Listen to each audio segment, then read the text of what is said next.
കൊൽക്കത്തയെ സംബന്ധിച്ച് വരുന്ന സമയത്ത് മുംബൈ ഇന്നിങ്സിൽ പവർ പ്ലേയിൽ തന്നെ അവർ 4 വിക്കറ്റുകൾ വിട്ടുന്നുണ്ട്. ഇപ്പോൾ കാമറൂൺ ഗ്രീനെ കുറിച്ചായിരുന്നു ആ സമയത്ത് തന്നെ ഏതാണ്ട് ഇക്വേഷൻ ഇവരുടെ ജയത്തിനൊപ്പം എന്ന രീതിയിൽ ചർച്ച ഉണ്ടായിരുന്നു. അതെ, ഇപ്പോൾ കാമറൂൺ ഗ്രീനെ കുറിച്ചായിരുന്നു നമ്മൾ ഈ സീസണിൽ അദ്ദേഹത്തിന്റെ പ്രൈസ് ടാഗിന്റെ ഭാരം അദ്ദേഹത്തിന്റെ തലയിൽ ഉണ്ട് എന്ന രീതിയിൽ നമ്മൾ വലിയ വിമർശനങ്ങൾ ഉന്നയിച്ചിരുന്നു. പക്ഷേ കാമറൂൺ ഗ്രീൻ ഇന്നലെ പവർ പ്ലേയിൽ 2 വിക്കറ്റ് എടുക്കുന്നു. അതുപോലെ തന്നെ ദൂബെ 2 വിക്കറ്റ് എടുക്കുന്നു. രോഹിത് ശർമ്മയൊക്കെ പുറത്താക്കിയൊരു സ്ലോ ഓവർ ബോൾ ഉണ്ട്.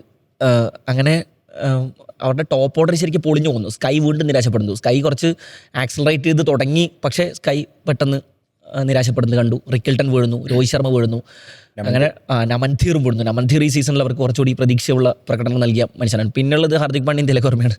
അവരുടെ അവസ്ഥ എന്ന് പറഞ്ഞാൽ ഇന്നലെ പക്ക ഫ്ലോപ്പായിരുന്നു. പിന്നെ ആ കോർബിൻ ബോഷ് വന്നിട്ട് അവസാനം ആ കാർത്തിക് ത്യാഗിയുടെ ഓവറിലൊക്കെ അടിച്ചിട്ടാണ് 140 എത്തിയത്. കാർത്തിക് ത്യാഗി അങ്ങനെ ഭയങ്കര മോശപ്പെടുത്തിയൊന്നും പറയാൻ സാധിക്കില്ല. അദ്ദേഹമാണ് കൊൽക്കത്ത നിരയിൽ ഏറ്റവും കൂടുതൽ തല്ലുകൊണ്ടതെങ്കിൽ പോലും അദ്ദേഹം 18ാം ഓവറൊക്കെ ഡെത്ത് ഓവറുകളിലൊക്കെ പിടിച്ചെറിയുന്നുണ്ട്. പക്ഷേ അവസാനത്തെ ഓവറിൽ 2 6 ഒരു 4 അടിച്ചിട്ട് കോർബിൻ ബോഷ് ഈ സീസണിൽ എനിക്ക് തോന്നുന്നു മുംബൈ നിരയിൽ ബാറ്റിങ്ങിലും ബോളിങ്ങിലും ഒക്കെ ആശ്രയിക്കാൻ കളിച്ച ഒരാൾ മാത്രമേ അദ്ദേഹം മാത്രമേ ഉള്ളൂ. ഇന്നലെ 3 വിക്കറ്റ് എടുക്കുന്നുണ്ട്. ഇന്നലെ ബാറ്റിങ്ങും നന്നായി ചെയ്യുന്നുണ്ട്.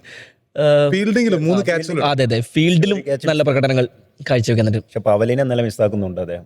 ഇന്നലത്തെ മത്സരത്തിൽ 3 ക്യാച്ച് പിടിച്ചു. പവലാണ് പിന്നെ അതിൽ നന്നായി ബാറ്റ് ചെയ്ത് തന്നുണ്ട്. ഇന്നലെ പിന്നെ ഫിന്നലിന്റെ വിക്കറ്റ് ഒക്കെ എടുത്തതിന് ശേഷം ദീപക് ചഹാറിന്റെ ഒരു വട്ടി ഷോ ഒക്കെ കണ്ടു നമ്മളെന്ന് പറഞ്ഞാൽ. അദ്ദേഹം കീശയിൽ നിന്നൊരു കടലാസ് എടുത്ത് എഴുതി ഇങ്ങനെ ആകാശത്ത് എഴുതി കൂട്ടുന്നൊക്കെ കണ്ടു.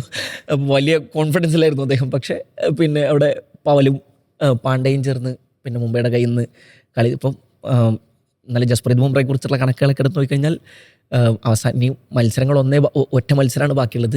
IPL അവസാനിക്കാൻ പോവാണ്. അദ്ദേഹത്തിൻ്റെ അക്കൗണ്ടിൽ ആകെ 4 വിക്കറ്റാണ് ഈ സീസണിലുള്ളത് എന്നുള്ളതാണ്. സോ മുംബൈയുടെ പ്രശ്നങ്ങൾ ഈ അറ്റത്തുനിന്നും ആ അറ്റത്തുനിന്നും തുടങ്ങുന്നുണ്ട്. തുടങ്ങാനല്ല, ഇപ്പോൾ എല്ലാം അവസാനിച്ച് നിൽക്കുകയാണല്ലോ.